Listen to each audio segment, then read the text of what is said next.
Muy buenos días, gracias por estarnos acompañando aquí en Canciones de Domingo con Silvia por KUHS Denver Radio y Televisión. Y tenemos ya a nuestro invitado con nosotros, que es un amigo muy querido de muchos años ya. Y la primera vez que lo veo en 7 años, así que ahorita se los presento. Thank you so much for being with us here in Canciones de Domingo with Silvia, KUHS Denver Radio TV station, The Stream. And I'm so excited to introduce to you guys one of my friends for a long time now, and actually I haven't seen him in like 7 years that we're talking about. And his name is Jason Maury. Is it Maury or Maury? Maury. Maury. Did I say that right? Sure. If I botched, sorry. But he is a photojournalist, a helicopter photojournalist. Is that right? Helicopter photojournalist for all the TV news stations in Denver. Wow. See, and I just found that out not too long ago because of his photos on Facebook. But yeah, unfortunately, you know, when we were working on a project for so long, that's where we met. So we were together for like sometimes 14 hours, 16 hours a day. Oh yeah. Yeah, so he was like my family, and we did that we were thinking for about a year or so. And then, boom, out of the sun, everything disappeared. You know, you changed your stuff, and, you know, I changed mine, and things, you know, went, like, south, like they say here. And then we lost contact until not too long ago. Yeah, I guess you could say thank you, Facebook. Yes, thank you, Facebook. You know, I always say thank you, Facebook, and other media, because it makes you... Sometimes you don't remember the names right, you know, but you have mutual friends with some mutual friends, and you see photos of somebody that you haven't seen forever, and you kind of like, oh, wait, wow, you know, it's amazing. And yeah, they remember me, you remember them, and it's all, you know, it's connection again. And I know we've been having, well, I found you on Facebook a while back. I think we've been on Facebook, but then it was a time that there was like, I don't think we were doing too much stuff. I don't think that we were not talking as much. But lately, you know, we've been talking a lot because of you're doing your fitness journal, you know, just like I am. And I think that started, you know, like we started talking more and everything. And then, you know, when I was looking at your amazing photo shots and what you're filming, it's incredible. And I had no idea you were into that as well. So it's like, tell us a little bit about your background. Okay, so my background is in video production, music production. As far as music goes, I pretty much suck at it, so I suck with the video part. And started my own video production company, and this is actually how I met you, was because I got involved in the web series project. I'm not going to say any names right now, but... We're not saying names. We just said that it was a lot of fun. Yeah, met a lot of good people, and I mean, definitely long hours, and definitely had fun, and so that's how I met you. And then, as far as my own video production company, well, times kind of got a little rough for me, and then I ended up having to close my business. Well, I ran across this job, and believe it or not, found this job on Craigslist. No way. Yeah, in the video section under jobs, and you go video. Yep, clicked on that, started scrolling through, saw helicopter photojournalist, and I was like, well, I've never been in a helicopter before, so I'm not sure if I should do this or not. So actually, my mom, she turned around and said, "What do you got to lose?" So I went ahead and applied. Went through several interviews.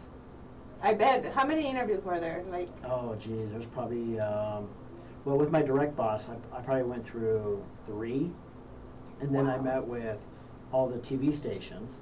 So that was like the final interview, met with the pilot at the time, and... Pilot's like, well, if I don't like this guy, it's not a go. So what happened was I actually didn't get the job. Because there was only one of us. There was only one pilot and one photog, and I ended up getting a backup position. So I was a backup for 9 months. Wow. Yeah. So just filling in, and then they actually expanded to another pilot and another photog. So there's actually 2 of us, and they asked me, well, do you want the job? And I was like, yeah. Hello. Of course I do. Yeah, after 9 months of just being, shadowing somebody, I think, like. Right, Yeah, exactly. Exactly. So I went ahead, I had to, quote unquote, reapply. But pretty much all that entailed was just getting some footage together so that the stations can see it. They saw it and they're like, okay, yeah, you got the job. Wow. And I've been doing this for a tad over 5 years now. Wow, that is amazing because, everybody sees those beautiful photos or those, little films that they show us on all the news, when there's something going on with the weather, traffic, and all that. And some of those views are just amazing, incredible. I mean, of course, when they're not talking about, something bad happened, but Yeah, you when see it all. weather, yes, they're so beautiful. I mean, have you ever thought, like, when you're out there and be like, I'm so blessed?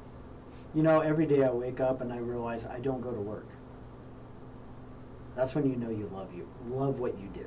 Yes, I it's do your passion. not work a day in my life right now. I mean, this is what I went to school for. I went to school for video, and now it's like, my office is a helicopter.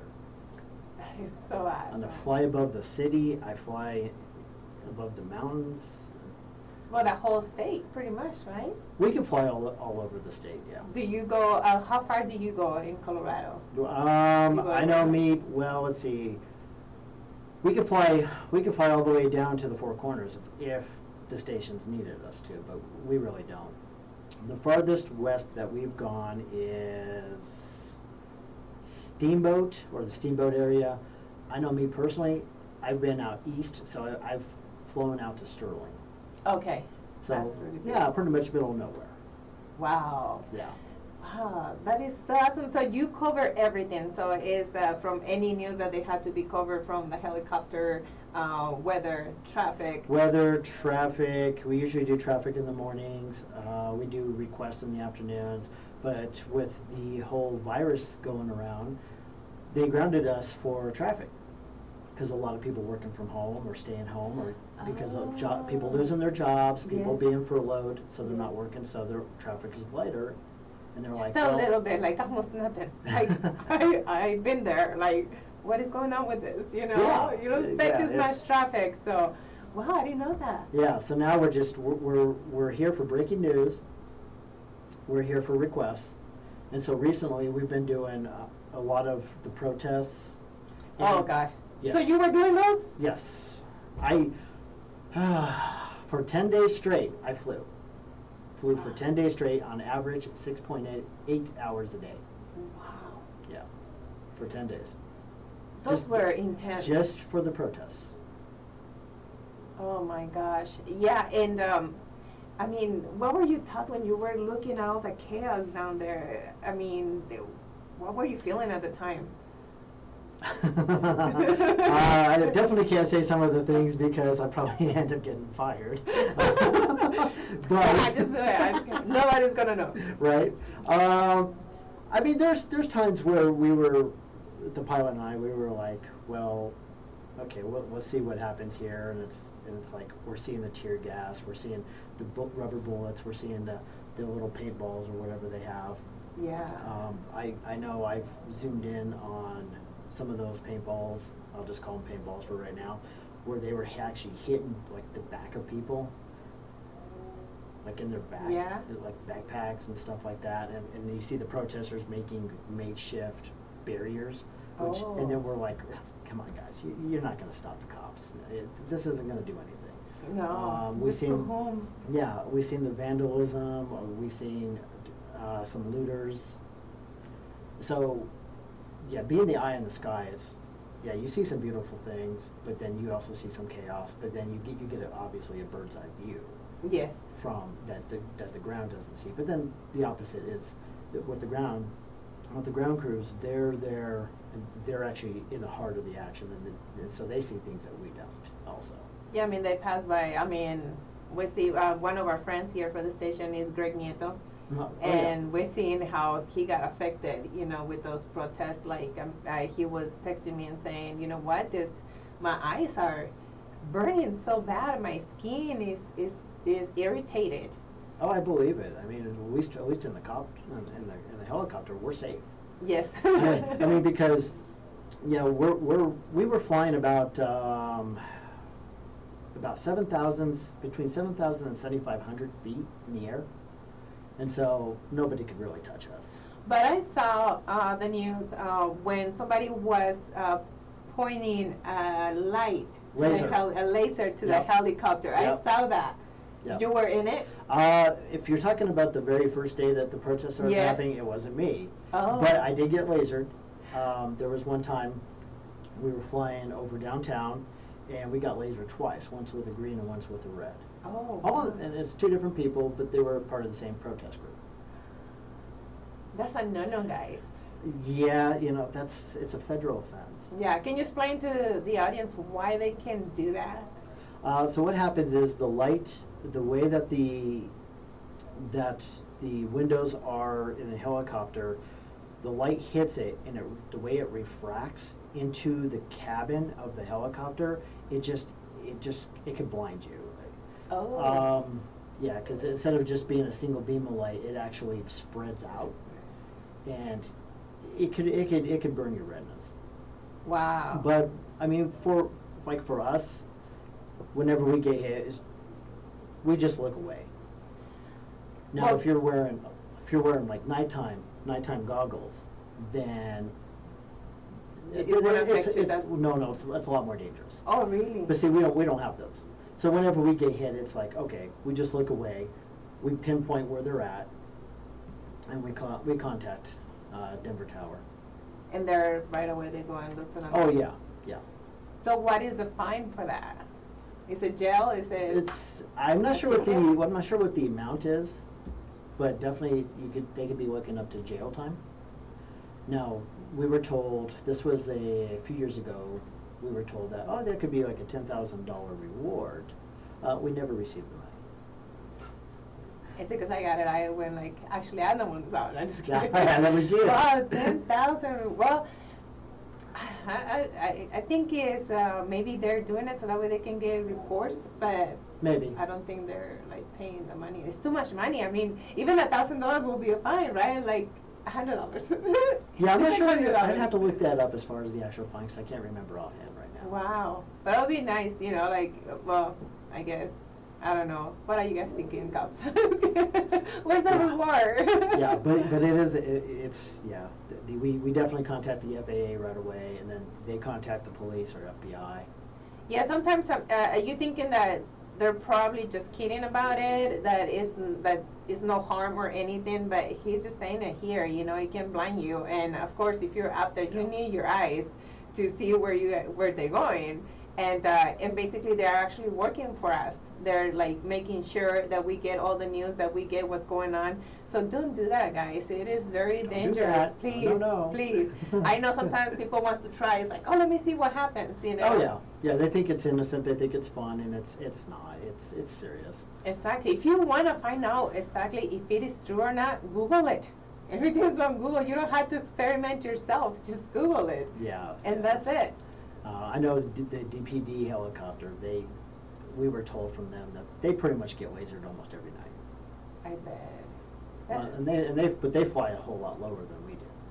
Well, they have to be, yeah. Because I mean, different. I mean, we're just shooting video for the news stations. Yes. So our normal is about like 1,000 above, 15 somewhere around there, above ground level or AGL. And they're probably like what, 5, 7? Yeah. Wow. Yeah, don't do that, guys. I Yeah. mean, I know Laser, sometimes, no. You just want to play around, but it is dangerous, and it's, you put in people's lives, on the line. It's not good. No. I didn't know exactly what he did. I just knew that there was something wrong, that it could cause an accident, and that's what it is, So make sure you don't do that. So what is like the most amazing thing that you have seen when you're up there? Oh. Well, I know that, like, probably the mornings, like the sunrise and the sunsets. Sometimes you can see some very beautiful sunrises and just absolutely gorgeous sunrises and sunsets. I mean, it's just like you wake up and, some of them are like, you kind of get a bit spoiled because you look at it and you're like, okay, this one says that. Like, I seen it. Yeah, it's like, yeah. But then sometimes it's just like, wow. And Incredible. it's just, yeah.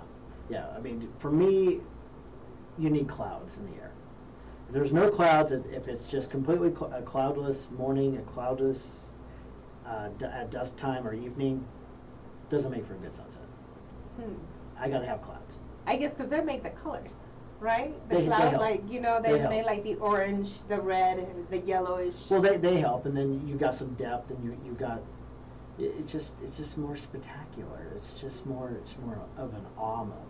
Yeah, or you're not like the meme, you know, where it says this little tiny cloud says, oh, it seems like it's gonna rain, I'm not gonna go and run today.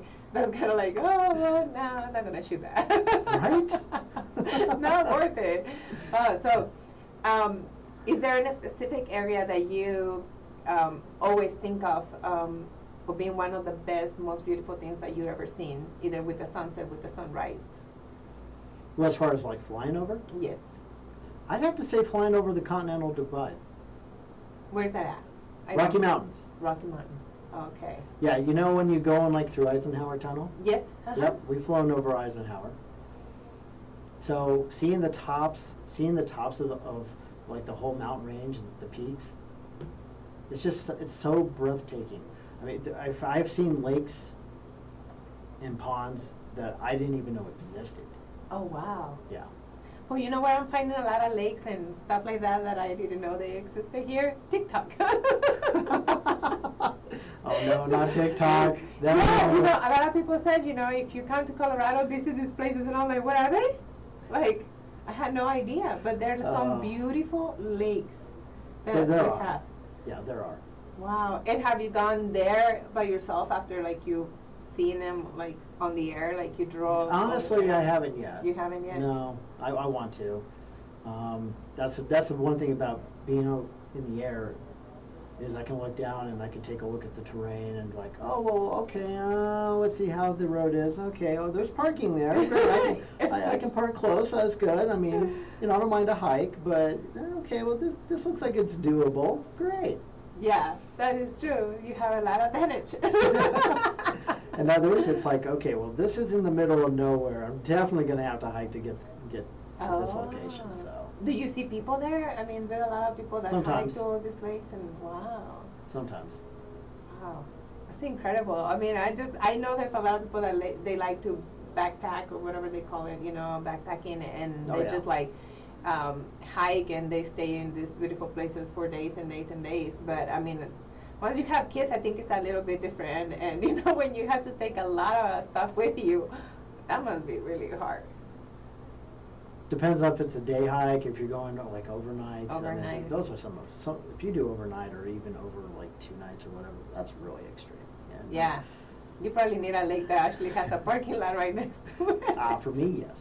Yeah, for me too. You know, like when people say, Sylvia, you go camping. It's like, well, yeah, well, except this year. But, you know, we go camping every year. But my camping is like we rent a cabin like in like Silverthorne or, you know. Yeah, gotta make sure it's 5-star, people. Yes. Yeah, for her, gotta be 5-star.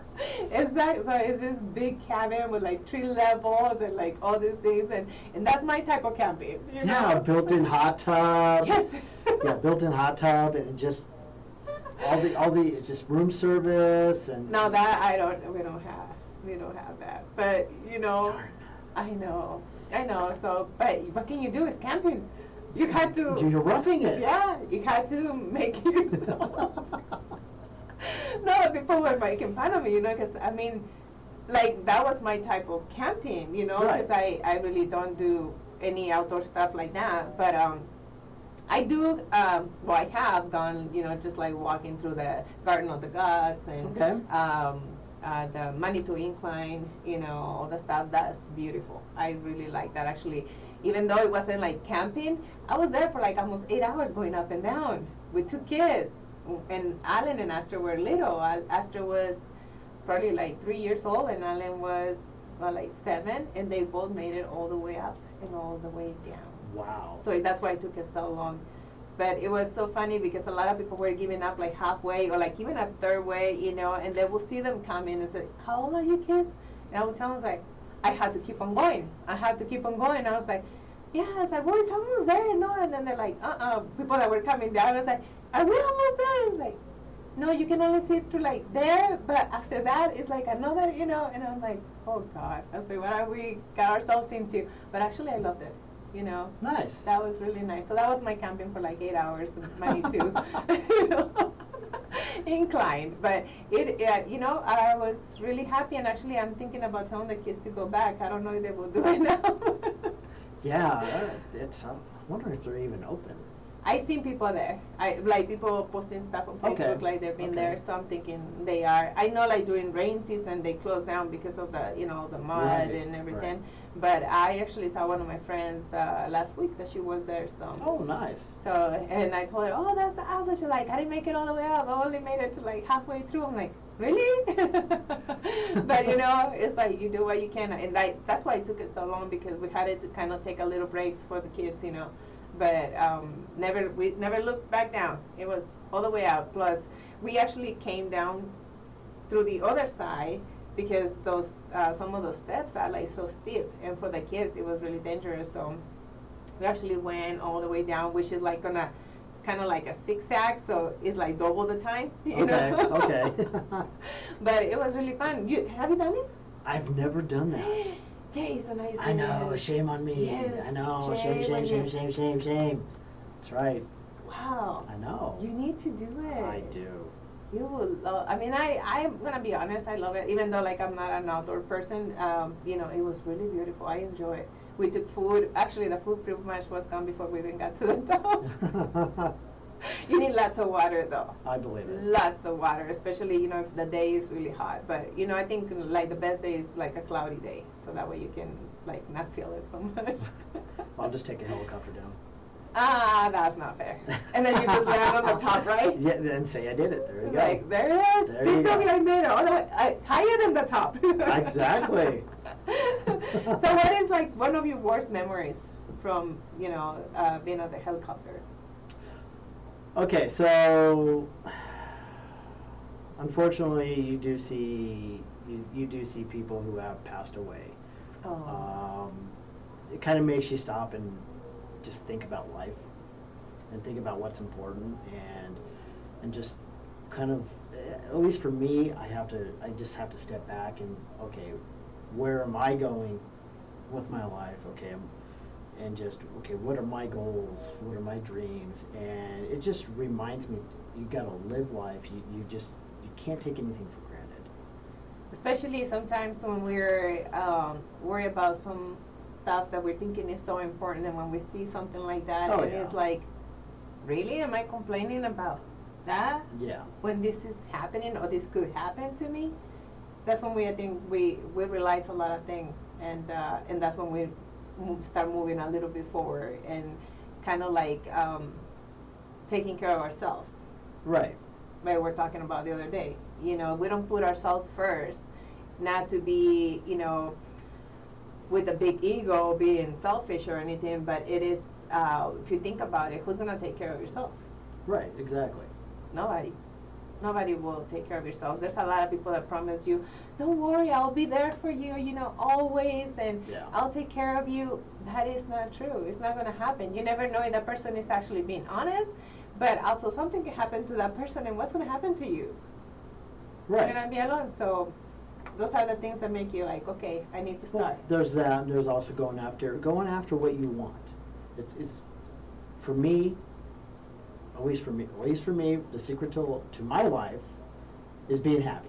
It's happiness. So it's like, okay, what am I going to do to fulfill my happiness? And it's just, when I see something tragic, or we're flying over a tragic event, and it just makes me stop and think. And it's, again, just living life and doing what makes me happy. And I don't know if that kind of makes me sound a little bit selfish, but I mean, I think all of us need to go after what we want, go after our dreams, our goals, whatever.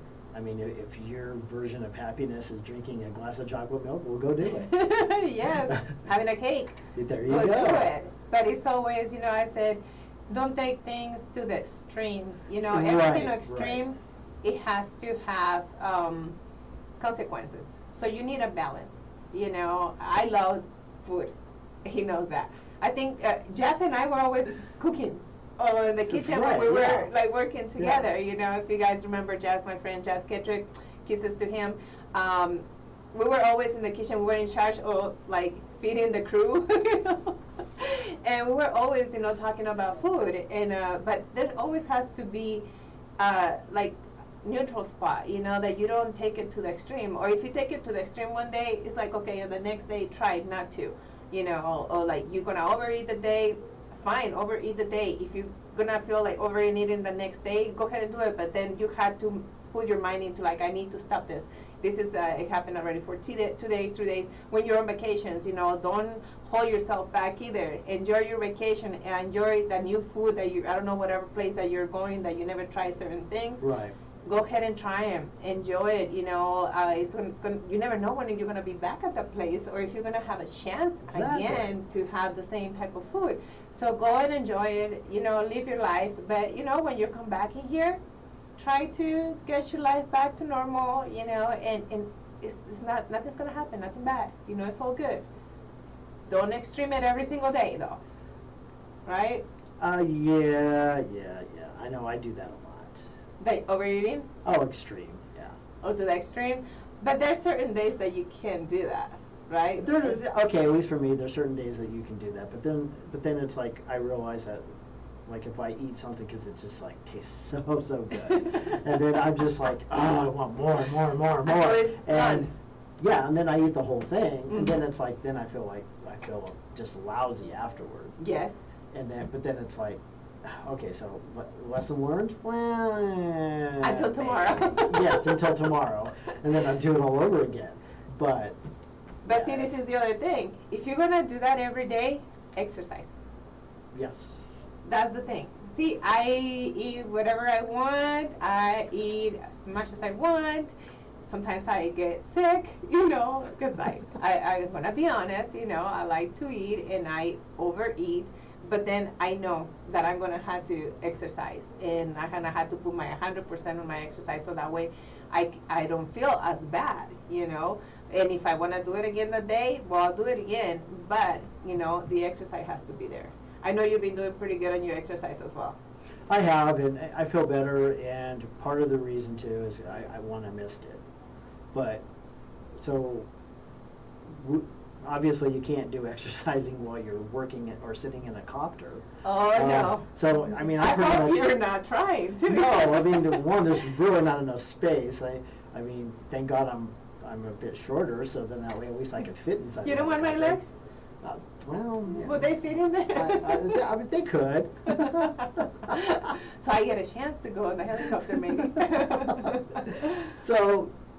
I mean, we're just constantly sitting there and just looking at a video monitor and stuff like that. So, and just imagine, imagine imagine even 5 hours. Just flying for 5 hours and you're just sitting there just in one position, really. I mean, you can kind of like stretch a little bit, but not much. Do you hold the camera the whole time? Or there's a stand for the camera? Well, no, the camera. So the camera is in a ball that's on the outside of the helicopter. Oh, okay. So the monitor. That's what you were saying. That you looking at the monitor. Yeah. So I got the monitor that's like right in front of me, and I got a laptop that actually, or what we call a laptop that actually sits on my lap. So I control the camera with that. Okay. And I'm looking at the monitor. So but you got wires that go through the helicopter, and you got the camera that's out in the ball. Okay. That is in front of the nose. Okay. So I learned something. Yeah, see? And so I'm sitting there and I got the controls for the camera and I'm looking at this monitor and I've got my phone like right here, and so that way I can take a look at the emails and maps and stuff like that. Facebooking and stuff like that. No, I'm not doing that at all, people. They're not listening. No, not at all. So, but that's how I keep tabs as far as like with station communication, like again maps, to know okay, well what's going to be next on the list. I mean if we're doing requests, okay, or even sometimes like recently like with the protesters. Okay, They started, let's say, the Capitol. Well, where are they at? Where are the protesters at now? Okay, well, they're at this street and this street. Okay, and then that way I can go ahead and keep tabs on what intersections the beginning of that they're at, so then I can let the stations know. Okay, they're here, they're here, they're here, and just with anything, because like right now we're also in fire season. Yes, I was looking at that. How's that going for you? We're busy. We're a bit busy. So, yeah, I know the biggest one that we've filmed so far was the one in Highlands Ranch. Yes, and well, that started also with the 4th of July, with the fireworks and stuff. Did you get to cover some of those houses that got burned? Some, it just all depends. I don't think we really covered a whole lot as far as like with fireworks. It's been more the fires. Yeah, because some of the houses got burned. Like, you know, there was, like 2 or 3 houses that I heard. I think there was a couple in Brighton, Colorado. I wouldn't be surprised. I know that we flew over one where they did a bust. Oh, wow. A firework bust. Wow. Yeah. So, I mean, we couldn't really see. This is a good example is where, so this person had a ton of fireworks in their shed. Well, I can't really see inside the shed, yeah, good from the air, but it's like, okay, well, I know there's something in there, but you can't really see it. Huh. Oh, so were they selling them from there, or it was just for their personal use? Probably personal use. Because I have some neighbors, let me tell you, that I think they've been collecting fireworks for the last year, you know. Well, considering that, because we flew, so I flew July 4th. Oh, wow. So the actual 4th of July, because we flew for Bandamere with their fireworks, and just to see the whole city just light up with fireworks going off everywhere. You're like, huh? Yeah, but it was just it was such an amazing sight because it's something that I probably will never ever see again. Why? Because everything was shut down. Because this past 4th of July. They closed pretty much all of them. Yeah, that's true. Because all the cities and counties decided not to have any fireworks show, so everybody went up to Wyoming, or probably most people, Yes.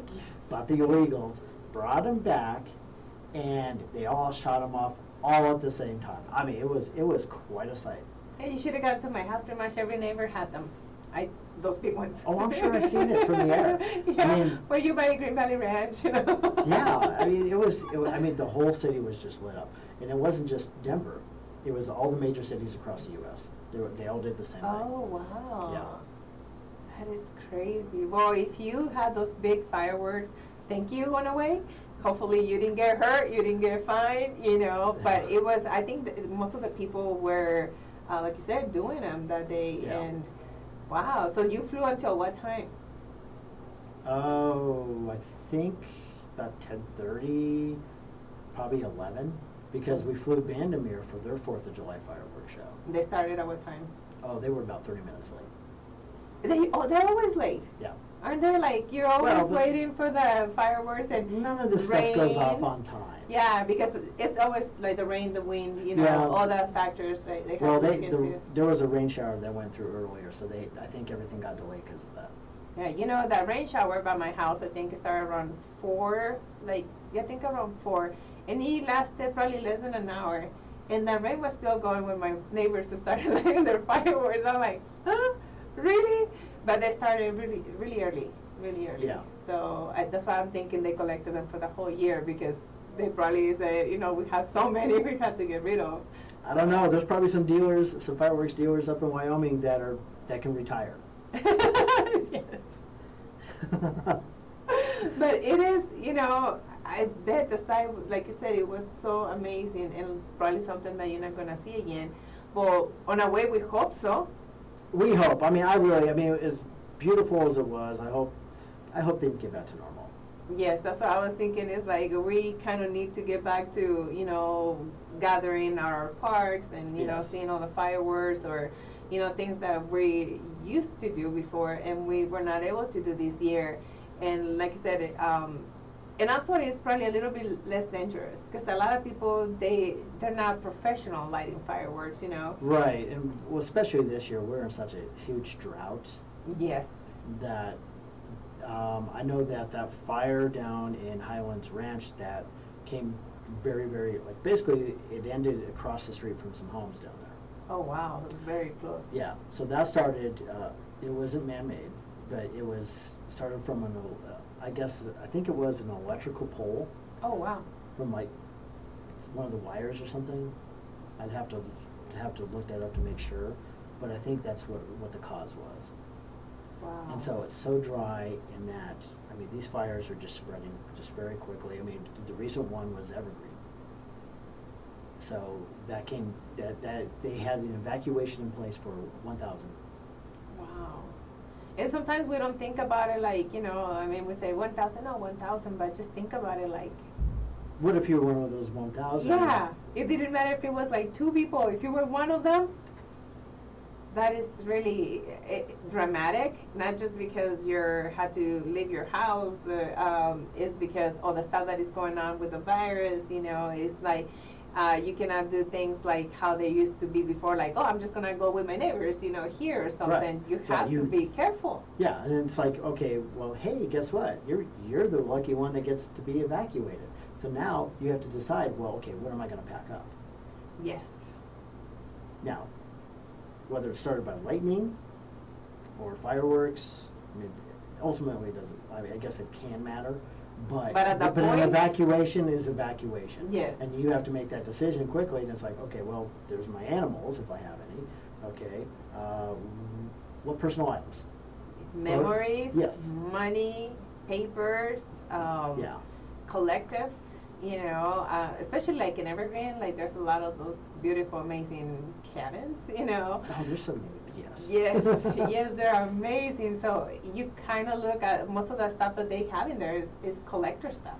Right. They have like those, the ones that they like hunting, and then they have the big like moose head in there, and then the bear, and then it's like, right? Which one am I gonna take? But it is stuff that they appreciate, and yeah. It's hard to decide what are you gonna take. I don't even know, like, if somebody tells me we need to leave right now, what are you taking? Well, of course, my kids. I will take my kids with me. But as far as personal stuff, I think it is a little bit harder to decide. Right, especially if you go, let's say, oh, hey, you have 30 minutes. And then time. Yeah, you have 30 minutes to get whatever you can pack and leave. What are you going to do? What are you going to take? And that's assuming you get there at the 30-minute mark. Yeah, because sometimes it is like they're spread so fast, like you're saying, it's like we're been having a lot of rain, and then the wind helps a lot on that spreading. And that fire down in Highlands Ranch, the wind was blowing so bad. Oh. So we heard over the radio that they called for 5 air tankers. Wow. There was 3 helicopters, all fighting that fire. And of course you had the ground crew. Yeah, there are like a lot of them. Yeah, wow. So they busted their butt. Probably with any fire, these firefighters, these air support, they bust their butt to make sure that no homes get destroyed, that no one loses their life. And that is very important, guys, to appreciate, the people that they're helping out, either, with like protesting that was going on, the cops that were, stopping people. I know that, I know there's all of us, we're not all that good, but we're not all that bad either. There's a lot of people that are working really, really hard to actually protect your life, protect your family, protect, your pet, your car, right. all of that stuff. And you need to give them credit as well, not because they wear a uniform, you start hating on them right away, because that's what it is a lot of times. They wear a uniform, it doesn't matter if it's a firefighter, even security guard, whatever it is, they have that, that image already of, this person is bad, they're going to kill me just because of the stuff that is going on, in the world. And that's not what it is. You're like, now with the racism, like you see a Mexican, it's like, oh my God, this guy is this and this and this and that, but you don't even know the person, you just judge him by what you're hearing. Right. So it's like, you have to be supportive of all these people that are working, because besides, they don't get paid a lot. If, like we know, they chose this career, because they have the passion for it. It's not because of the money. Exactly. So that's Yeah. hard. And what about you pay? Are you getting paid very good? How many hours do you work a day? We're talking a normal schedule? Yes. Non-COVID-19? Non-COVID, non-protesting, Non-this, non-that. Non-fire. Well, since there's two of us, there's two crews, so my schedule, when I try to explain my schedule to people, I make their head spin. It's not a typical 8 to 5 or 9 to 5. It's not banker's hours.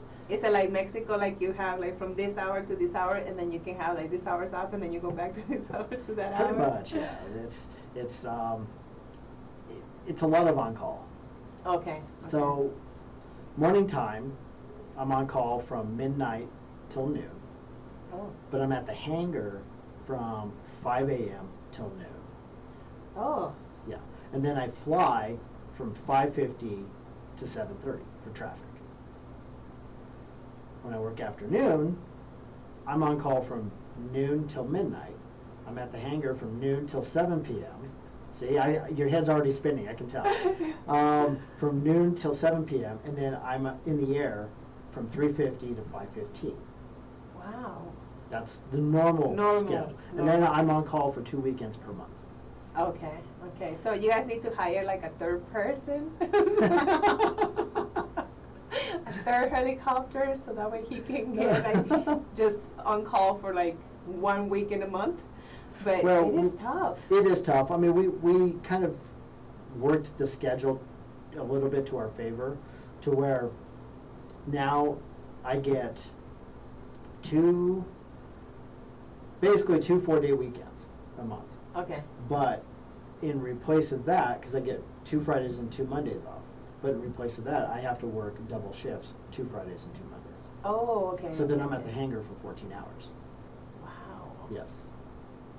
So you kind of, how you like, hey, can you like park a little bit so I can stretch my legs, or? Well, thank God we need fuel. Oh, okay. we have to go and we have to refuel. So how often do you guys refill? Like, how long does it keep it on the air? it depends. It depends on weather conditions. It depends. Oh, okay. I mean, we're almost like a NASCAR driver.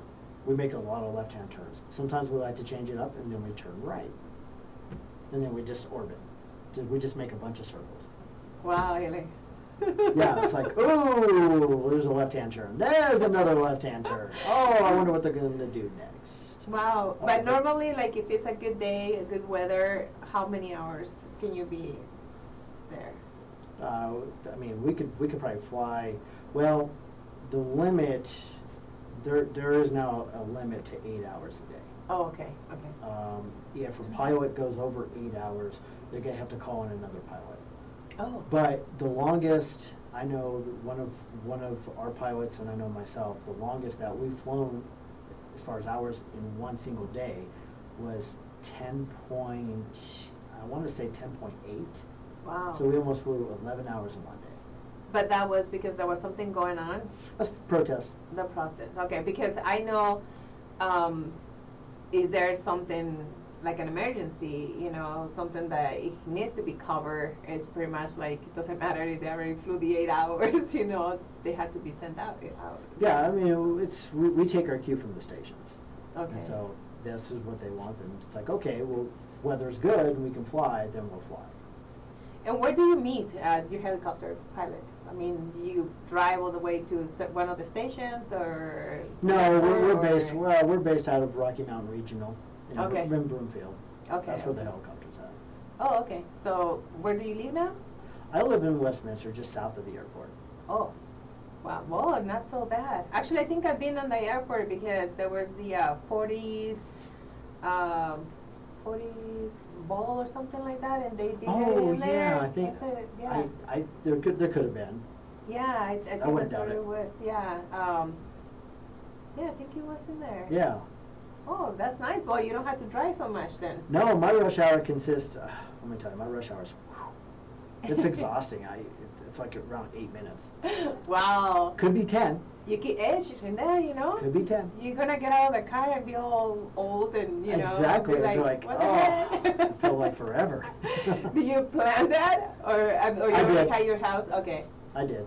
Did you buy your house not too long ago, right? About 2.5, almost 3 years. Almost 3 years. Wow. Yeah, I know, right? Yeah.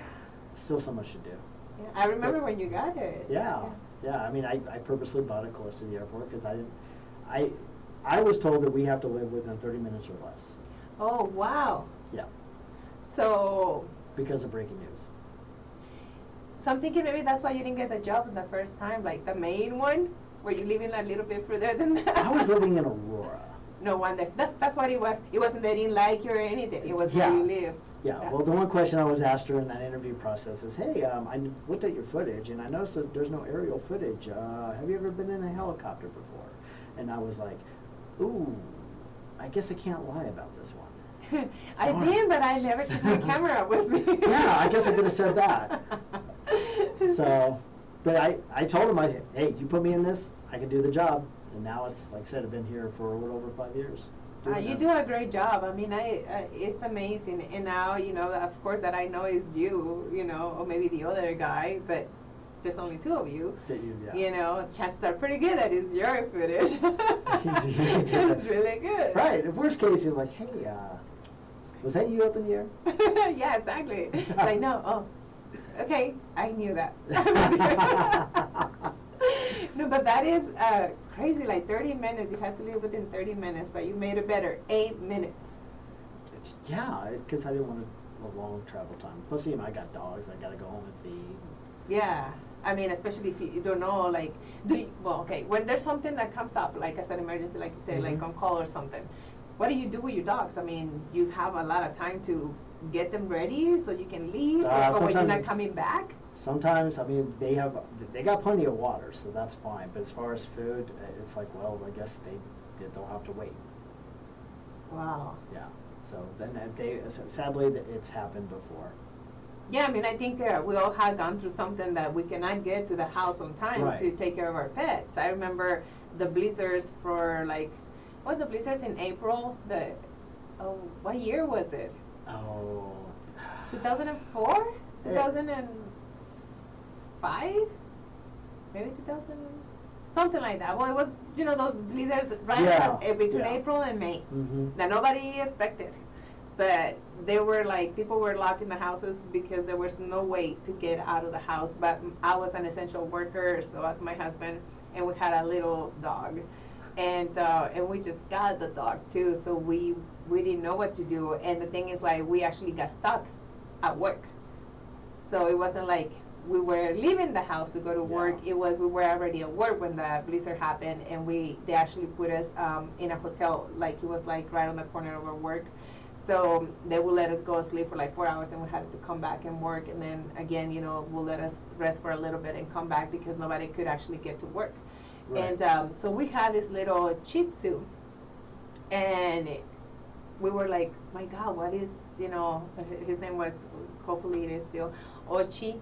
And we're like, what's Ochi doing, And we were expecting to find something, dramatic at the house when we finally were able to make it. But no, that little thing actually hold it. And there was food in there still, so he wasn't a big eater, so that was a good thing, I guess. But he held it, and it was quite a few days. So I was really impressed that I felt like, what? Yeah. It was bad. So I'm like, it's good when you're at the house and they call you, but when you're already out there, to come or to send somebody, I don't know if somebody else has the key for your house. My mom. Your mom? But she was in Aurora, so she's not going to come up. The one thing I did have to do to make sure, because I was getting sick and tired of opening and closing the door all the time, is I installed a doggy door, and I'm like, there. Okay, good. Just go. Come and go as you want. We have now another dog, and Jeff got this. It's like a sliding door. It goes with your sliding door, and you just put it in there. And my dog refuses to use it, so we have to get up every single time, open and close. And then she sees a bird, and she goes nuts. So then she starts scratching the door, so we have to get up and open it. But yeah, just about this beautiful thing, and it's like, no, I'm not going. And Jeff even trying to go in there and tell him how to use it. Nice. It's not happening. So, yeah, there it goes. There goes the door. So, well, I'm glad your dog, decided to use the dog. Oh yeah, yeah, they like it. Good. How many dogs do you have? 2. 2. They're big? No. No. What are they? One's a mini pin, and she's about 7, I don't know, probably about around 8 pounds. Oh, wow. A little bit of Chihuahua in there, and then the other one is Chihuahua. So the mini pin is Daisy. Chester is part Chihuahua, and he's about 19, 20 pounds now. Oh, wow. That's the biggest one. Yeah, yeah. So he's part Chihuahua and part Terror or Terrier. Terrier? But Wow. sometimes he's a little terror. I bet. Especially being a little bit bigger. Yes. That's Oh, wow. but he's much older too. So.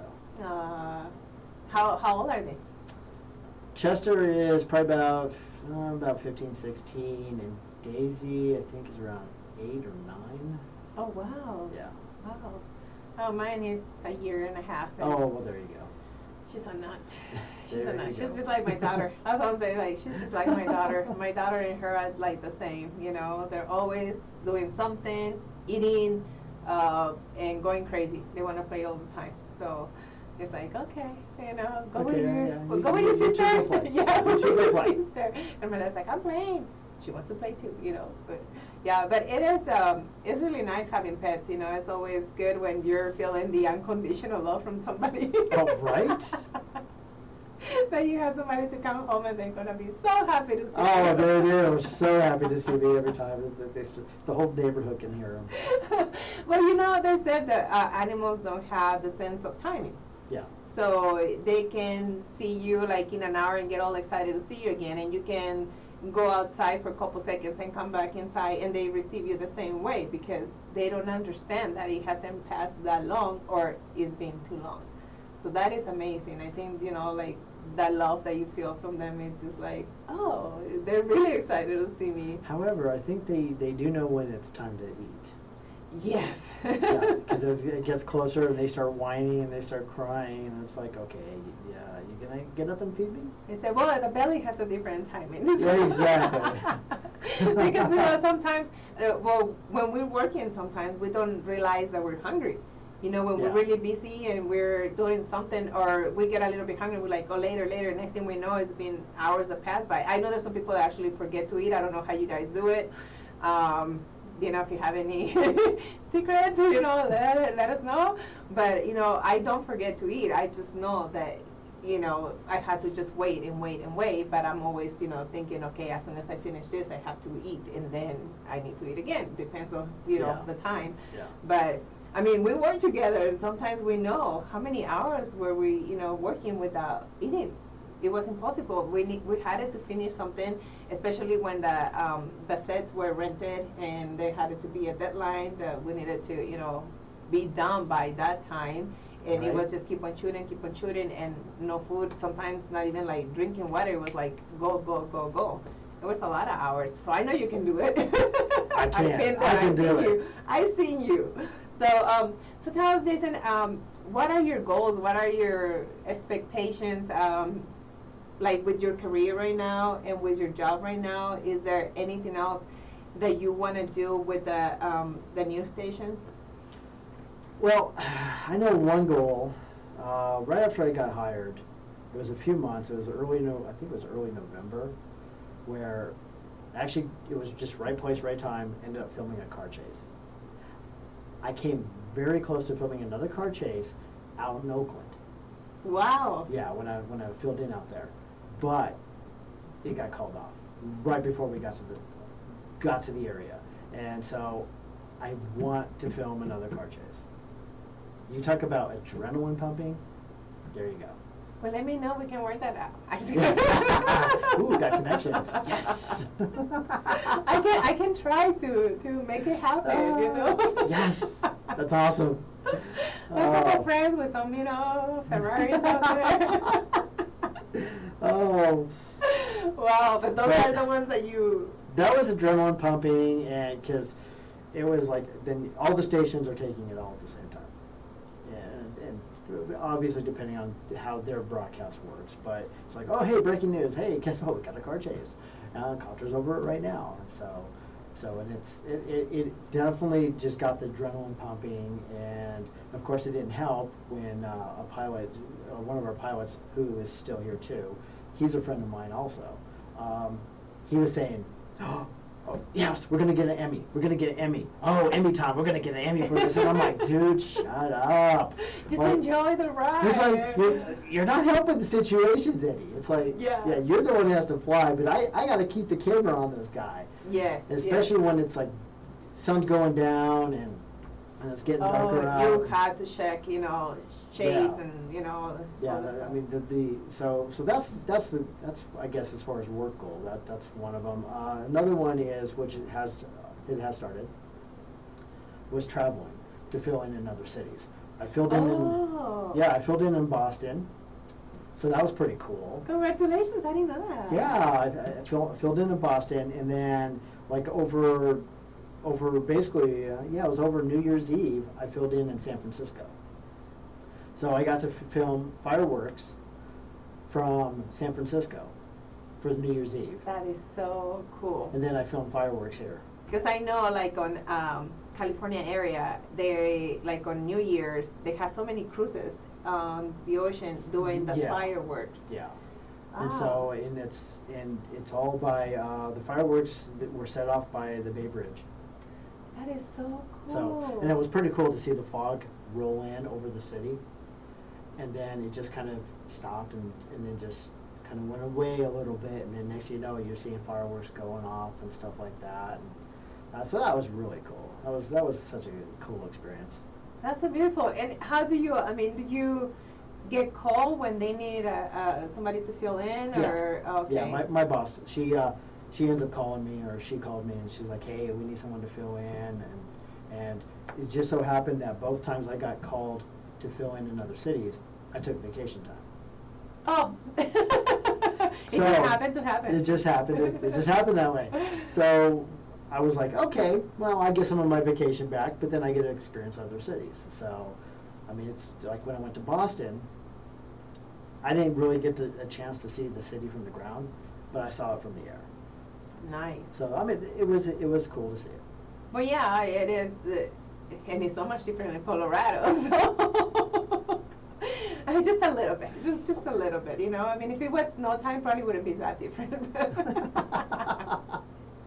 But so when you get called in to fill in the spots, do they fly you like on a regular commercial flight, or do you? Okay, and then over there you just go to the station. Yeah, they pay for their flight, the hotel, the rental car. I got a per diem, so I mean it's a pretty good deal, at least in my mind. Yeah, especially if you want to travel, and especially you. Guys, he's single. Yeah. So he's single, you're single. You can go and travel and get to know these amazing places. And like you said, when you take vacation time, making sure that you spend more time. I don't know, like some cities, they're famous for their food. Some other ones for stuff that they have, like structures and things like that. So like Boston is for both. Well, yeah, it was great to see. I mean, I saw Paul Revere's house. I mean, it wasn't from the ground; it was from the air. But it was like, oh, okay, well, there's Paul Revere's house. Okay, that's awesome. Okay, well, there's Fenway. It's like, let zoom in. Yeah, because he can do that. Yeah. So there's oh look, yeah, there's this spot. But I mean, one of the things as far as like food, I had to do was, I'm like, okay, hey, I'm in Boston. Gotta get some clam chowder. Yes. And then it was, I gotta get a lobster roll.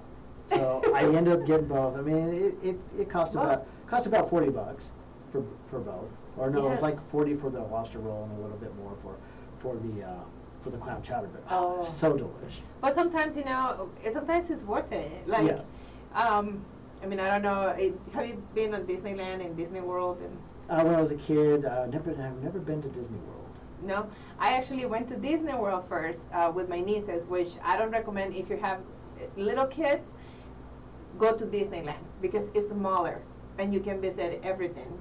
Disney World is so big, like the how they call them, the worlds. Like Disney World, the Animal Kingdom, they're separated because they're so big. So it takes way more time to visit all of them. And when you have little kids, they get tired, especially because the heat and all that stuff. Disneyland is small, so it's all together, and then there's the, what is it called, adventure something on the other side. So it is better if you have smaller kids to go to Disneyland. But where I was going with this is that there's the breakfast, the character breakfast, where you have breakfast and all the characters, they walk by your table, you take photos, and then you get your autograph. Because one of the things to go to those places is you get your autograph book, and you have all the characters, sign your book and, nice. take the photos with them. Well, that breakfast, guys, is expensive. So expensive. For like 4 people, it can be up to like $350. What? Yes, and Wow. when I'm talking about this breakfast, it's a buffet. So it's like pancakes, like with the Mickey Mouse face, things like that. So it's nothing like really wow, amazing or anything. But that's one of the things that my husband decided to pay for the kids. And actually, we paid twice because we went with our first kid first, and then we took the 2 of them. And but they loved it. So it's kind of like, that you're gonna pay all this money, but they're gonna enjoy it. And actually, the other day, Memories from Facebook brought those memories back up. I think it was like 4 days ago. Oh, nice. And we were looking, and the kids are like, "Oh, we really love that. When you guys took us to the breakfast." And I was like, "Okay, it was worth it. It was worth it." But that's what it is. It's like sometimes you're in the city, Boston. They're famous for their clam chowder, and what is the other one you said? I did a lobster roll. I know there. Some people told me about the beans, and I was like, well, I'm not going to eat that. But but there's some, like, those ones are the most famous ones. Yeah. And when it's just like with San Fran, I was given so much information about, oh, hey, eat this kind of food. Go here, go here, go here. It was like, okay, I need to stay in San Fran for at least a month in order to try everything. And sometimes. Yeah. And it was like, I can't. I was only there for, probably like at least a week. Okay. Maybe a tad bit longer. It was probably like 8-9 days, something like that. Oh wow, that's actually a lot. Yeah. I mean, to go to a city that you were not even expecting to go to. Yeah, so it's like, it was nice to drive up and down the coast. It was nice to drive over the Golden Gate Bridge. Yes. And went to Sausalito, and just had lunch there. Oh, it was awesome. like, yeah, it was like, okay, well, yeah, I mean, it was like, it was great to experience some of the local food, not because that was my goal. Yeah. But then it was also to see the neighborhoods. So imagine me, a pretty white guy here. To check out the difference. I mean, yeah. Granted, it was during the day, but I went driving through Oakland, and it was like, okay, I'm looking around. I'm like, good thing I'm in my car, and it was so scary. But I mean, it was cool to see. It was cool to see how different people lived, and just how the different neighborhoods are and stuff like that. So. Yes. And sometimes, you even want to experience that dangerous part of things sometimes. So that's what you did, pretty much. That's what I did. I was like, okay, well, I feel a bit adventurous here, so let's go explore. Yeah, but at least, you went during the daytime, and I'm pretty sure right. As soon as you had that feeling that I need to get out of here, you did. Yeah. So. Yeah, but it was nice. I also went up into the hills and just to kind of get away. And I mean, the only time I really got to experience like true traffic was getting ready to go to the airport for my flight home. Oh, okay. Because it was a holiday, it was over Christmas and over New Year's. Oh, okay, yes. So the traffic was lighter. But during that morning, that I believe it was a Monday morning, after everything was all said and done, and okay, all the holidays are over with, it's like, oh. The real traffic. The real traffic is real there, traffic, yeah. and it's like, oh, I don't miss this. Yeah, it's like New York. New York over there, I think they had traffic like every single time. And actually with the COVID, they did like a take where you see very light traffic, and I was like, no way. I remember being on those streets stuck there every single night. Like they would not move. We were going a couple times that we actually were going to Broadway. We had to get out of the taxi cab and actually walk because it was faster. It was faster. It's pretty funny, but some of the cities in Manhattan, they're like this. So they get together, all these lanes, together into like 2 or 3, and there's a bottleneck, You just get stuck in there forever. So most of the time it's like, get out of the car and we will walk. There was no other way. Or the little bicycles, the ones that they take you. But my God, those are scary. Those are scary. You think that you're going to crash into everything. I just close my eyes and I'm like, let me know when we're there, if we get there. But there's that's one of the things with the virus that is going around, that traffic kind of got lighter at some points. I know some days there were actually like no cars on the roads, but it didn't last too long. There was, There's, I know like around here it depends on the day and stuff. I mean, there are times where we're sitting there and we see something and it's like, oh, we could be flying for this. But then other times it's like, and that's why we're not. Because it's like nothing is happening, nothing's going on.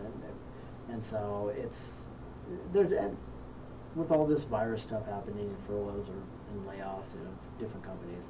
I mean, I know that at least with us, they're trying to save money too, just like everyone else. Yeah, working from home too, and like the what is it called? The fuel, that is expensive, and so saving all that. Oh yeah, they're saving a ton of money.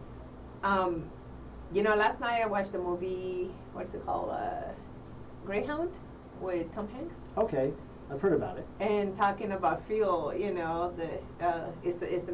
a boat ship, and they talk about fuel and stuff like that. And it's kind of crazy how you have to actually manage every single liter of it in either the ocean or the air.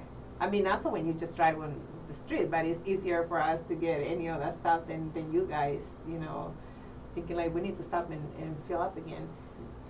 Yeah, we have the option of either coming back to our home base, if you want to call it, or we call it the barn, or we can go down to Centennial. Oh, okay, so you have, okay. Just like with that fire in Highlands Ranch, we ended up going to Centennial because it just made sense. It was it's so closer. Yeah. Right, so, I mean, those are our 2 spots to where we go. If we're out and about, let's say we've landed in Vail, we've landed in Aspen, I think Kremling landed there once. We could land in Leadville. But you just have to, some of these airports are so small, you just have to make sure that they're open. I know in Kremling, there was like 1 guy. That's it. Wow. Because it's such a small town. Yes. That we had to call ahead. So the pilot calls. Like, is there the space?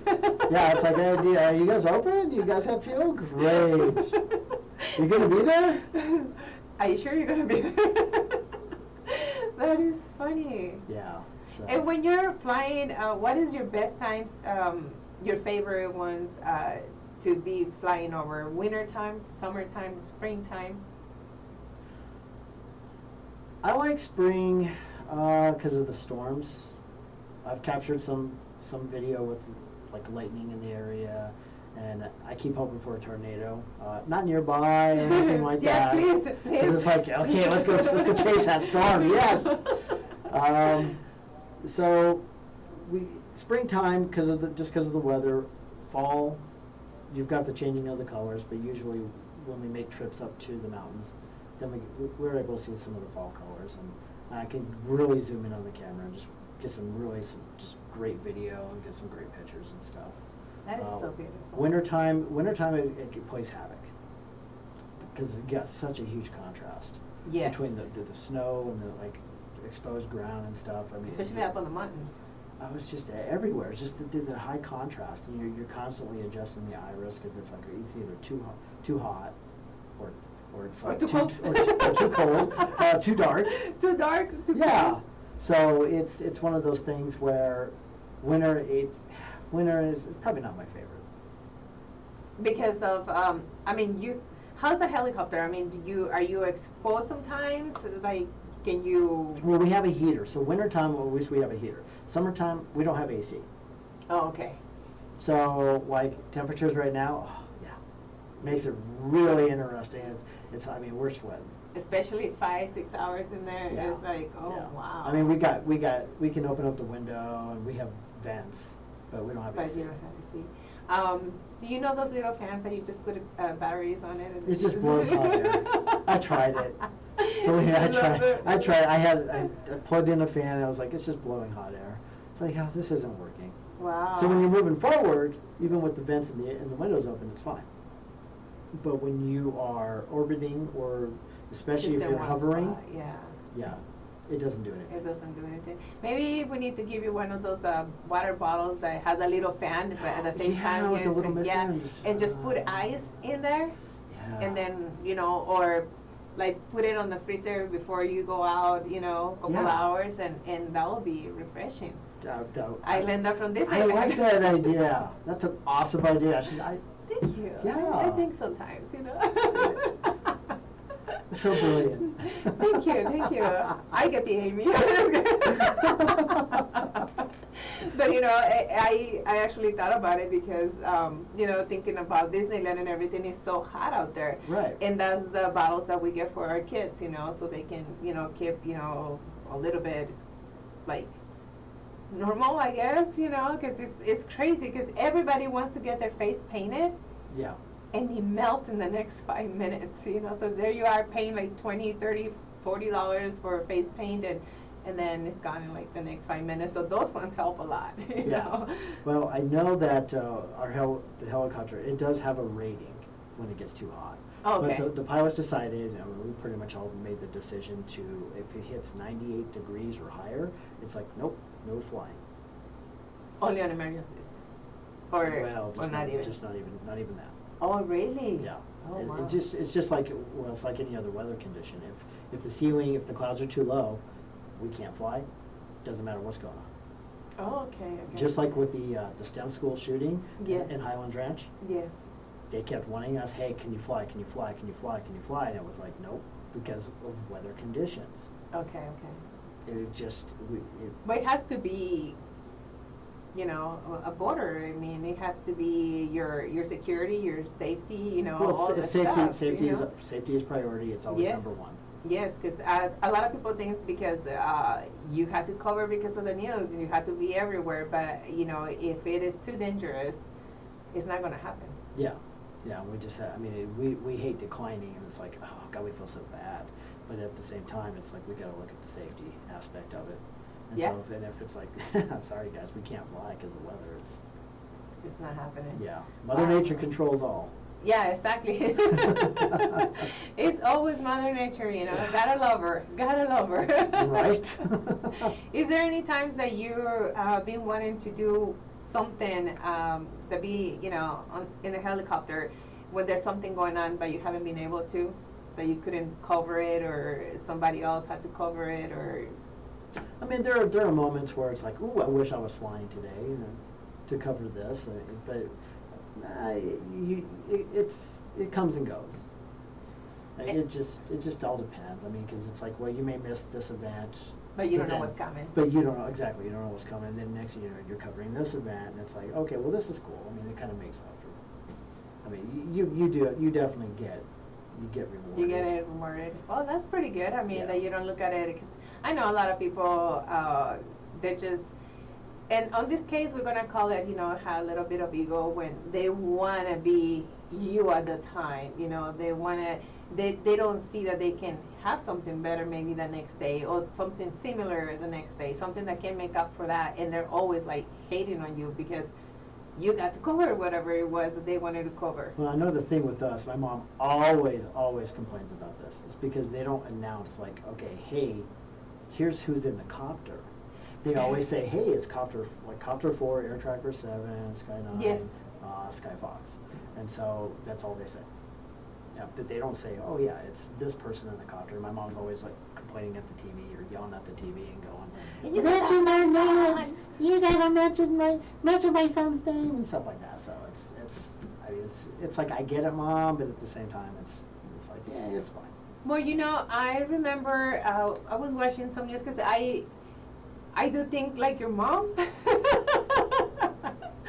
a little bit, because before they used to say, okay, this is, Soviet Siri reporting for whatever, right. and on camera, blah, blah, blah. Right. You know, so you give the credit to the person behind the camera that was doing it. I don't see that anymore, or hardly Well, ever. they do that for the field reporters, which, I mean, it does make sense because the field reporters, they actually work for those individual stations. So I work for a company that has that Everybody. that covers everyone. So it's Still, I do agree with the mom. So. I'm not going to disagree. I'm just But saying, I think, you know, especially there's not too many of you guys. You know what I mean? So I think it will be easier to say, hey, you know what, this is helicopter whatever, and, you know, cameraman or whatever they want to call it, you know. Yeah, I mean, names. especially because the one thing I do like is like when footage goes national. And then next thing you know, you're turning on like CNN, you're turning on Fox News, you're turning on MSNBC, I mean, like ABC, NBC, CBS, you know, and then it's like, oh, you're seeing, Your hey, footage. I filmed that. That's awesome. Yeah, that should be, you know, some credit, or I don't know, maybe if, like, when you're filming and it goes through all, you know, the different stations, it can say, like, on the corner, you know, Jason Maury, or that pilot name too as well, Right. something like that, because that's gonna be your pilot, your camera, the whole time is gonna be, you know, transmitting the information. When somebody else gets there, you know, they can have their name and the pilot name, you know, there too. So it'll be changing, but they don't have to probably say it if it's already there. I don't know, something like that. Like you said, you know, if your footage goes national, international sometimes, oh, who knows? Might be used in like a show or like a TV show or something. Well, you know? yeah, you get like Dateline, NBC, and Yeah, so it'll be nice. Is 2020 still around? I don't know. Yes, yeah, it is. 2020. It is. I watch the yeah. ID channel. But, you know, stuff like that. It's like you turn around, and you're like, I remember that. That's my footage. And Yes. I think it came across one time with a recent story that it was like, oh yeah, that's pretty cool. Yeah, that was me, everybody. Like, I wish you can see it, you know, and not for your ego, but it's your work. It is, but at the same time, I mean, I get paid well enough. It's like, okay, well, I'm not To going let it go. Yeah, I'm not going to complain about it. I remember the so. check from that footage, but that's mine. Yeah, it's like, yeah, it's mine, but you know, it's like I look at my bank account, like, oh, you know what, or my check. It's like, okay, you know, I'm fine. I can do it. But, you know, I think it is more for the work, you know, not so much for the ego. I know a lot of people make a big deal out of it. Like, they can go to social media and bombard Instagram, Facebook, Twitter, everything saying, this photo, I took this photo and I didn't get the credit for it, you know. And you can tell when the person is hurt because of an ego or because, you know, And the career.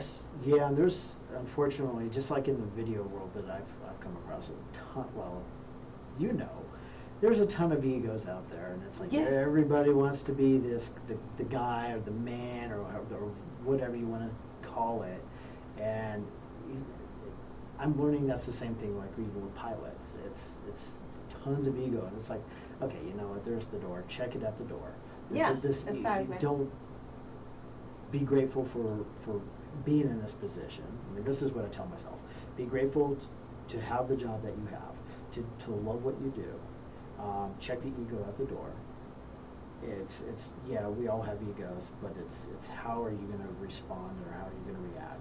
Yeah, how to control it. Yeah, definitely you have to control it. Yeah, and that's one thing that a lot of people don't understand, especially in this business. I mean, any business. I mean, I'm talking about even people that have to do some more cleaning, you know, even cleaning houses. Let's even go there. You know, some people, they take, because it's their pride, like, okay, I cleaned the house, it's really, really good. No, I clean them better, you know, and everybody has their own style, so they don't have to be a competition, you know, within anybody. You know, there's a lot of people that they, you know, do great work, you know, filming, but you have your style. You know, you're not going to compare yourself to somebody else and say, oh, he was better. It's probably his style is different than yours. Yeah, even though the style is different, okay, I mean, if there are times where I'm sitting there like, I do compare. And it's like, but there is somewhat of a competition, but you also have to support each other. But is it a healthy competition? There Yes. can be healthy competitions as far as like, okay, let's try to get better. Like, let's support each other to get better. Like, I'll teach you something that you don't know, Right. that I know. And they'll be like, oh, good, not like, hey, you know what, I really like the way you do this. Can you show me how to do it? And, no, I mean, instead of like, I can teach it to you. You can't go in thinking that, I don't need to be trained. Don't teach me anything. I know it all. You can't have that attitude. We learn every day. Exactly. And even though it's like you could do a comparison of this footage versus this footage or whatever, but then it's such a team environment. You got to support each other. Yes, because you all work doing the same thing. Yeah, because you got the one goal. It's just to get the footage for the station, so that way they can do their news stories. Yeah, because sometimes, like you said, they have no names. Okay, so if you see footage that is not good, and what they're gonna say, they're not gonna say so and so did a bad job. They're gonna say, oh, those camera guys are doing a terrible job. Right. Because you don't know who it is. So if you see that somebody is not doing something really good, or you're not going to approach them and say you're doing a bad job, but you're the one's like, you know what, I noticed this. Next time try to take it from here or whatever, something like that can make it better, make the person better, make yourself better. Because I don't know if it happens to you, but it happens to me. When I help somebody, I feel better. Like I'm helping somebody, and you feel like you did something good. You're not holding the information unless that person is not going to take your opinion and they're going to tell you to go where and stuff like that. Then you kind of, okay, I'm holding it not because of me. Right. It's just because I don't want any drama. But on the other case, you're helping somebody. Yeah, and at the same time, though, you also have to be aware that, okay, I don't know any, I guess I could say, well, yeah, I claim to not know anything, so don't ask me anything. That could happen too. Yes. It could happen. But I go in thinking, okay, well, I don't know everything, and I know where I need to improve. I mean, even now I can tell you where areas where I can try to improve on. And so it's just recognizing that, being able to sit back and take constructive criticism. Yes. And advice or help or whatever. Yeah, you just check the ego at the door. Yeah, sometimes we think that we know it all, but we don't. We don't. There's a lot of areas that we can be experts at it, and it's still learning. It's not that, and we're still learning because life changes. Things change every day. So it's not that we know it all and nothing is gonna change ever. I mean, look at the technology. You can buy your iPhone and then next week they have the newest, actually, what, one of the things that happens yesterday when I told we were getting ready to watch the movie, the Tom Hanks movie, we were going to put it on our Apple TV. And then on the corner it says, no, this movie is only on Apple Plus TV. I'm like, wait a minute. Like, what do you mean? It's like, oh, to upgrade to Apple Plus TV, you need this much money. I'm like, you got to be kidding me. Like, this is not like how it's supposed to be, So it was, they change, and so we need to start, accepting that we need to learn every day from people. Yeah, but in some cases, though, even though with the changes, you have to watch it, because going back to like the firefighters and fighting these fires, these wildland fires, is you've got drones are really popular. Yes. But there's an issue. When people fly drones over a fire, all firefighting ceases. It stops. Oh. Because the planes fly so low to drop the retardant that the drones could damage the planes, and they can. I guess you can kind of say it might bring them down. It depends. I know there's been some near misses, and actually there's been some hits. Wow. In other cities, but yeah, whenever a drone flies, all firefighting operations cease to exist, or not exist. They just cease. Wow. I mean, you don't want them to cease to exist. See, I know nothing. I claim to not know anything. So, but yeah, they cease all their operations. Wow. Yeah, because the drone's in the air. That is crazy. I had no idea. Yeah. So whenever firefighters come out, they see a drone. It's like I mean, every fire season, I see messages. Do not launch your drones. I had no idea. And you know what they're saying, the drones were like the future, you know, like they were going to start delivering everything and they were going to do everything. But I mean, there's always that so much that technology can do. You know, not all the times they, you know, they are going to do what it was expected because there's things that they're not tested on, or you never know. Yeah. So, wow, it's, you know. But that's never going to change.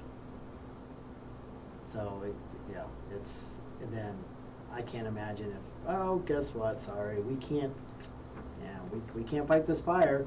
Yeah, I know it's going to your house, but Joe Schmo over there, he launched his drone and he won't put it down. So. Yeah, wants to take photos and videos and so have fun with it. So go after him. Yeah.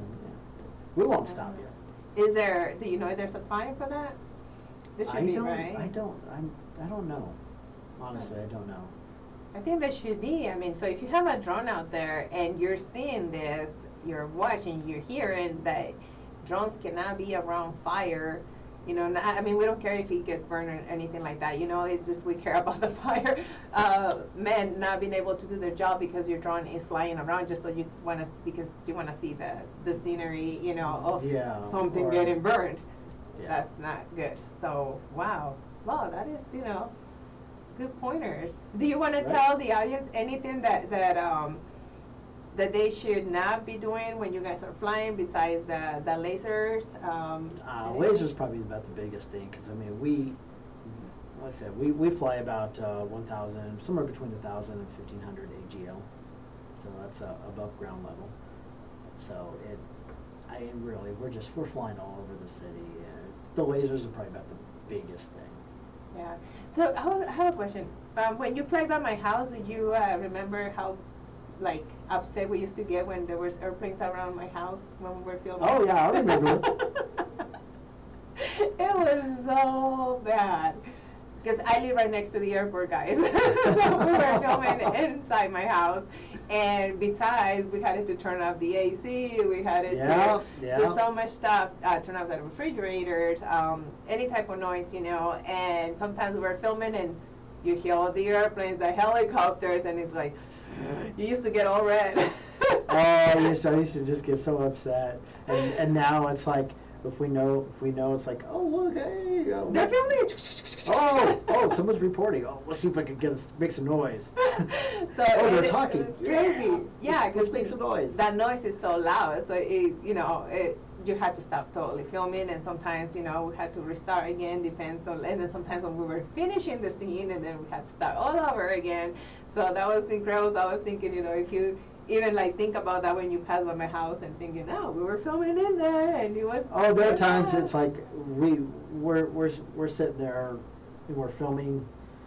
Somebody, it could just be giving a speech or talking, or we see a reporter, and it's like, oh, let's see if we can try to make some noise. Some purpose. Yeah, that's like, oh, let's see if we can get it to hear, you know, just someone to hear the copter noise in the background. Well, you know, sometimes you have to have those fun moments too. You do. Let's annoy somebody out today. You know, you do. I mean, this job. I mean, it's really. I mean, there's some stressful moments, but yes, really, it's not. Well, definitely, because you don't know when it's bad weather, and you know, you're like you said, depends on the weather you fly or you don't fly. But sometimes you are flying, and it's not like really good weather. You know, and that is stressful probably too. Or if you're tired, if you didn't get enough sleep or something, and you're up there and you're like 5 hours already inside the helicopter, you're kind of like, okay. Yeah, I mean, there's the one time we filmed an incident, and we didn't land until I think it was like 2:30 or it was around 2:30 or 3 in the morning. Wow. Yeah, and we had to come back in at 5. Oh, wow. Yeah, so. You're like, I'm going to take a nap on the car, and then we didn't even do that. We went to IHOP. We went to IHOP, had some breakfast, and it was like, okay, let's go back. Wow. Yeah, not worth to, like, even, I mean, wow. That's the thing about news. It happens at any time, any place, and you got to be ready. True. That's very true. So, yeah, I don't think I can be a news reporter. Like, you know, it's like, come now. What? You know, I need an hour to take a shower. No, let me see if we have any. If I can see the comments, like I said to you guys all the time, sometimes it's hard to see the comments. So we have my mom. Hola, saludos. Hola, mom. You made my mom. She was an extra for the show a couple times. Bill, hello, Sylvia, Henry, and guests. Hello, Bill. Darlene, hi, Sylvia. Hello, Darlene. Jeff, good morning. Good to see you, Jason. Good morning. Good to see you too. Sort of speaking. Yeah. Sometimes I don't know why it doesn't show me like all the comments. So if I miss your comment, sorry guys. You know that's not me. It is this. I take criticism. It's her. No, it's not me. I swear. But I'm so glad to see you. It's been 7 years. Right? You know, when he walked in, we were like, because we haven't seen each other in a long time. It's like, who are you? What are you doing here? I'm just kidding. No, but we used to have like such a great time, even though we were working so much. I remember there were always the laughs, and you know, sometimes uncontrollable that we had. I don't know, that we had to cover our mouths because we needed to keep on filming, and we were laughing. A lot of those times, actually, at the beginning of the web series that we were filming, I was behind cameras as well. When I was not in front of the camera, I was behind camera, so we were always joking around, and it was such a blast. And you know, and if you know whoever did this web series, and she's even watching, thank you so much for hooking up with my, you know, one of my best friends, which is Jason. You know, I have contact with Steve sometimes. Nice. Margie. Laura, I mean, there were so many good people. Oh, you definitely. Yes. So I think we all should have a reunion. That would be awesome. Yes, that would be so cool. Well, Jason, anything else that you would like to tell our audience about yourself? Oh, jeez. I don't know. I mean, let's see, how many hours do we have? I'm kidding, folks. I'm kidding. Well, it was a pleasure having you. Thank you so much. Thank you for having me. This has been awesome.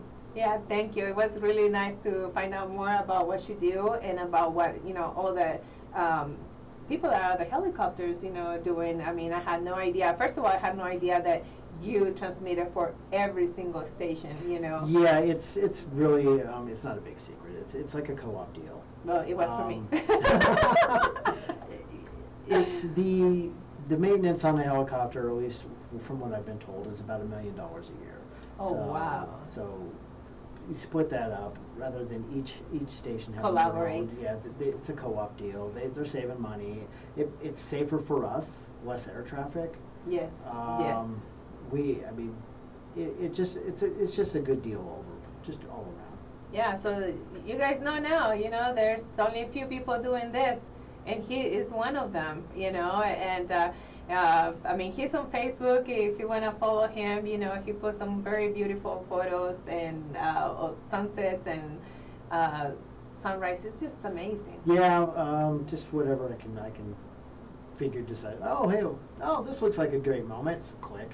Yeah, I mean, especially seeing it from, you know, up there, it is incredible. Yeah, Facebook, Twitter, Instagram. Oh, yeah. LinkedIn, that's what I found you too. Yeah, LinkedIn. So, pues eso ha sido todo.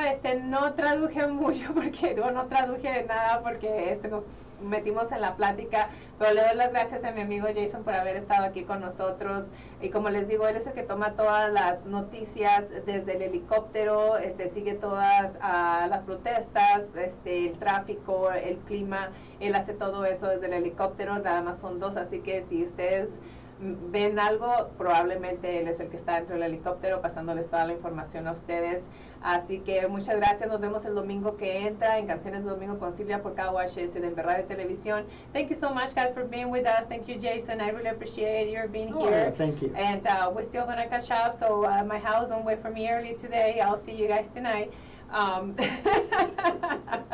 But I'll see you guys next Sunday. Have a beautiful week, and remember, if you need weather or traffic news, he's gonna be your guy, you know, doing that for you. And at least you know the newscasters, everybody's cussing out, you know, so you're already reporting what's happening at the time. You're not saying what's gonna happen. So. So the newscasters are sometimes like, yeah, wow. You know, I think they just have a little like roulette or something and just go, it's gonna rain today. Yeah, we're gonna say we're gonna rain. Oh, well. Anyways, thank you so much, guys. We'll have a beautiful week. I don't know if there's any holidays coming up. No, huh? Okay, because I always say like Happy 4th of July or whatever, but no, I think we're done with the holidays for a while. Yeah, I'm still trying to figure out what month we're in. So I think we're the end of July. Well, middle of July. So I think we're still good. The next major one is going to be September. Okay, so we're good. We're good. So have a beautiful week, and I'll see you guys next Sunday. Thank you for being here in Canciones de Domingo with Sylvia, KUHS Denver Radio and TV station, The Stream. Bye, guys.